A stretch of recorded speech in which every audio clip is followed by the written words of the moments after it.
የህወሓት ጦር አበርገሌን ተቆጣጠረ። ኦነግ ሸኔ የሽመልስን ሴራ አጋለጠ። ሄዝቦላ የአሜሪካን ስምምነት በይፋ ፈረሰው።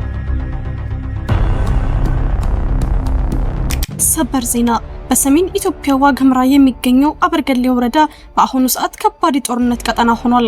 የከባድ መሳሪያ ድምጽ የወረዳውን ሰላም በድንገት አናግቶታል። በሺዎች የሚቆጠሩ ነዋሪዎች ንብረታቸውንና ቤታቸውን ጥለው ለስደት ተዳርገዋል።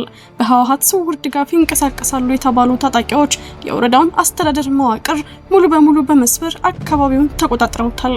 ዝርዝር መረጃውን ይዘናል። በሌላ በኩል ኦነግና የሽመልስ አብዲሳ አስተዳደር በአርሲው ጥቃት ዙሪያ እርስ በርስ እየተወነጃጀሉ ነው።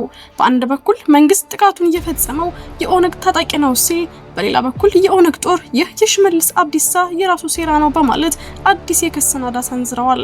ይሁን እንጂ በአዩዘ ሀበሻ ዘገባ የተጋለጠው መረጃ ጥቃቱ ከመፈጸሙ በፊት የአካባቢው አመራሮች ጥይት እንገዛላችኋለን በሚል ሽፋን ከድሃ ገበሬዎች በሚሊዮን የሚቆጠር ብር ሲሰበስቡ እንደነበር አጋልጧል።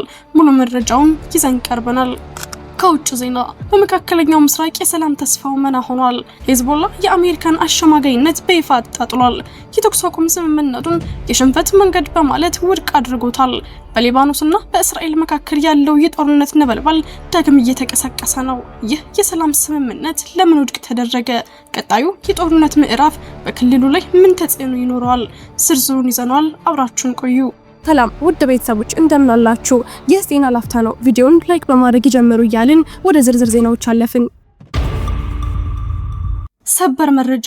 በአበርገሌ የተፈጠረው የኃይል ሚዛን ለውጥ፣ የህወሓት ስውር እጅና በሺዎች የሚቆጠሩ ተፈናቃዮች የፈጠሩት የሽብር ድባብ። በሰሜን ኢትዮጵያ የዋግኽምራ ብሔረሰብ አስተዳደር አካል የሆነው አበርገሌ ወረዳ ካለፈው ቅዳሜ አንስቶ ከባድና አሳሳቢ በሆነ የደህንነት ቀውስ ውስጥ ይገኛል። በህወሓት እንደሚደገፉና በቡድኑ የሎጂስቲክስ የጥይት አቅርቦትና ስልታዊ ድጋፍ እንደማያገኙ በስፋት የሚነገርላቸው ታጣቂ ኃይሎች ባካሄዱት ተከታታይና የተቀናጀ ጥቃት የወረዳውን አስተዳደር መዋቅር ሙሉ በሙሉ በመስበር አካባቢውን ተቆጣጥረውታል። ይህ ድንገተኛና አስደንጋጭ ወታደራዊ ቁጥጥር ለውጥ በአካባቢው ረጅም ጊዜ ሲንሰራፋ የቆየውን አንጻራዊ ሰላም በማናጋት አሁን ላይ የክልሉን የደህንነት ሁኔታ ወደማይታወቅ አቅጣጫ እየገፋው ይገኛል። ታዛቢዎች እንደሚሉት ይህ ጥቃት የዘፈቀደ ሳይሆን በህወሓት አቀናባሪነት የሚካሄድ የክልል ድንበርን የመቀየር ወይም የመጫን አካል ሊሆን እንደሚችል በመገመት ስጋታቸውን እየገለጹ ይገኛሉ።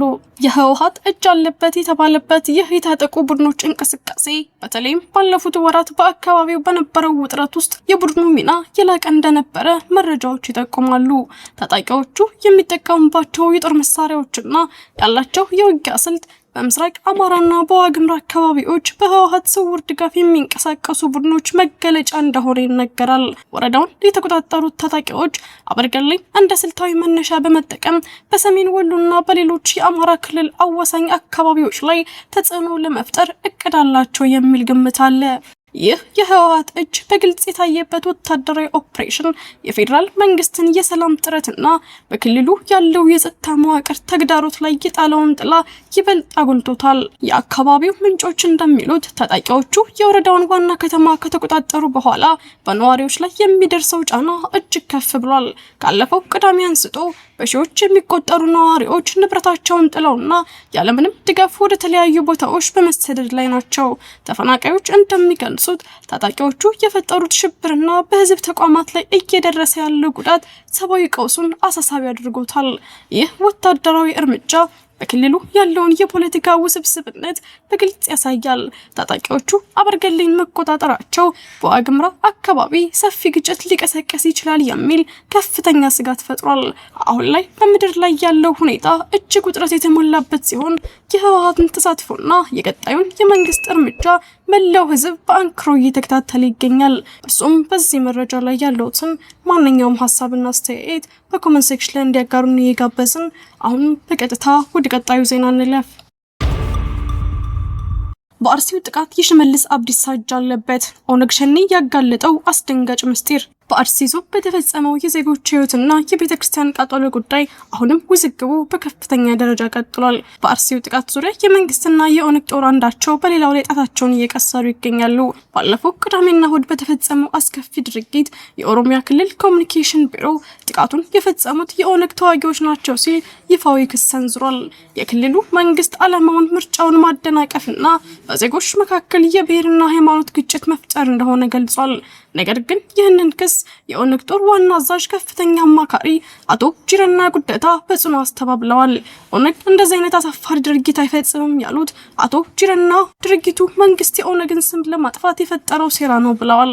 በተለይ በሰንቀሌ ወታደራዊ ካምፕ የሚሰለጥኑና የሽመልስ ሸኔ ተብለው የሚጠሩ ኃይሎች የኦነግን ስም ለማጠልሸት በተለየ የተደራጁ መሆናቸውን በመግለጽ የኦሮሚያ ክልል አመራሮችን በጥቃት ሴራው ተባባሪነት በግልጽ ከሰዋል።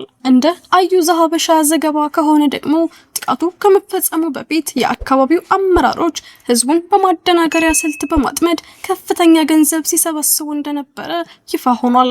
መንግስት አስቸኳይ ጥይት ልኳል፣ ህይወታችሁ ይቀድማል በሚል ሽፋን ገበሬዎች ንብረታቸውን እንዲሸጡና እንዲበደሩ ተደርገው በግድ ጭምር ከአንድ ሰው እስከ 50 ሺህ ብር እንዲያወጡ ተደርገዋል። በአንድ ቀበሌ ብቻ በአንድ ቀን ከ1 ሚሊዮን ብር በላይ የጥይት ብር ተሰብስቧል። ይሁን እንጂ 20 ቀን አልፎም ጥይቱ ሳይደርስ ሲቀር ነዋሪዎች ወደ ወረዳ ሄደው ባቀረቡት ቅሬታ የወረዳው አስተዳዳሪ የሰጠው ምላሽ እጅግ አስደንጋጭ ነበር።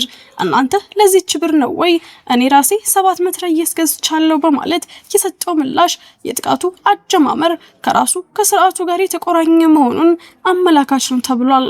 ይህ አካባቢ ጠንካራ ገበሬዎች የነበሩበት ቢሆንም በስምምነት የተገዛው ጥይት ለህዝብ ባለመከፋፈሉ ታጣቂዎቹ በቀላሉ ጉዳት ማድረሳቸው ተሰምቷል። ጉዳዩ በዚህ ብቻ ያበቃም። የአካባቢው ነዋሪዎች እንደገለጹት ጥቃቱ ከመድረሱ በፊት የነበረው የጥይት ግዢ ሂደት በህዝቡና አስተዳዳሪዎቹ መካከል የመተማመን ቀውስ ፈጥሯል። ህዝቡ ጥይት ይሰጠን ሲል 7 መትረየስ ገዝቻለሁ ብሎ መመለሱ አመራሩ ለህዝብ ደህንነት ከመጨነቅ ይልቅ የግል ስልጣኑንና የጦር መሳሪያ ክምችቱን ብቻ እንደሚያስቀድም ማሳያ ነው በሚል ተተችቷል። አሁን ላይ የአርሲ ህዝብ በእምነት ተቋማትና በንጹሃን ላይ በተፈጸመው ግድያ በጥልቅ ቁጣ ውስጥ ሆኖ የሁለቱን ወገኖች የቃላት ጦርነት በትዝብት እየተከታተለ ይገኛል። እውነት የትኛው ወገን እጅ አለበት? የገበሬው ገንዘብ በየትኛው የኪስ ቦርሳ ገባ? ወይስ ይሄ ሁሉ ለፖለቲካ ፍጆታ የታቀደ የህይወት መስዋዕትነት ነው የሚሉ ጥያቄዎች የአርሲ ህዝብ በአሁኑ ሰዓት እየጠየቀ ያለውና መልስ እየጠበቀ ያለው ዋና ጉዳይ ሆኗል። ቪዲዮአችንን ላይክ ማድረግ አይርሱ እያልን ወደ ውጭ ዜና አለፍን። የሰላም ተስፋው ተጨናገፈ። ሂዝቦላ የአሜሪካን አሸማጋይነት በግልጽ አጣጣለ።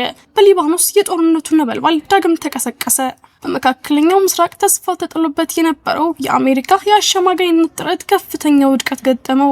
ሂዝቦላ በእስራኤልና በሊባኖስ መካከል የተደረሰውን አዲስ የተኩስ አቁም ስምምነት በይፋ ውድቅ ማድረጉን አስታውቋል። የቡድኑ መሪ ናይም ቃሲም ድርድሩን ለሊባኖስ አሳፋሪና ውጤት አልባ ሲሉ የገለጹት ሲሆን ስምምነቱ የሊባኖስን ህዝብ ጥቅም የማይጠብቅና የጠላትን ዓላማ የሚያሳካ ሴራ ነው በሚል በከፍተኛ ድምጽ ተቃውመውታል። ይህ ውሳኔ ከወራት ወዲህ ሲካሄድ የነበረውን ጥረት ወደ ባዶ ከመመለሱም በላይ በድንበሩ አካባቢ የነበረውን ደካማ የተኩስ አቁም ሁኔታ ሙሉ ለሙሉ አደጋ ውስጥ ጥሎታል። የሂዝቦላ አቋም በቤይሩት ደቡባዊ ክፍሎች ውስጥም ተመሳሳይ ስሜት ፈጥሯል። በርካታ የአካባቢው ነዋሪዎች ይህ ስምምነት የሰላም መንገድ ሳይሆን ለአገሪቱ ክብርና ለትግሉ ውድቀት የሚዳርግ መረታት ነው የሚል ስሜት እያሳዩ ይገኛሉ። በሌላ በኩል ፕሬዝዳንት ዶናልድ ትራምፕ በጉዳዩ ላይ መሻሻሎች መኖራቸውንና ሰላም ለሊባኖስ አስፈላጊ እንደሆነ ቢናገሩም በመሬት ላይ ያለው እውነታ ግን በተቃራኒው እየሄደ ነው።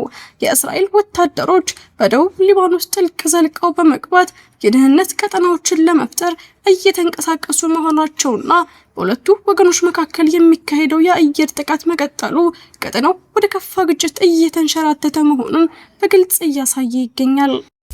ውድ የዜና ላፍታ ቤተሰቦች የሰዓቱ መረጃዎቻችን ያዳመጣችሁትን ይመስል ነበር። ስለተከታተላችሁን እያመሰገንን ቻናላችንን ሰብስክራይብ በማድረግ ቤተሰብ እንድትሆኑ እየጋበዝን በዚሁ ተሰናበትን። ጤና ይስጥልን።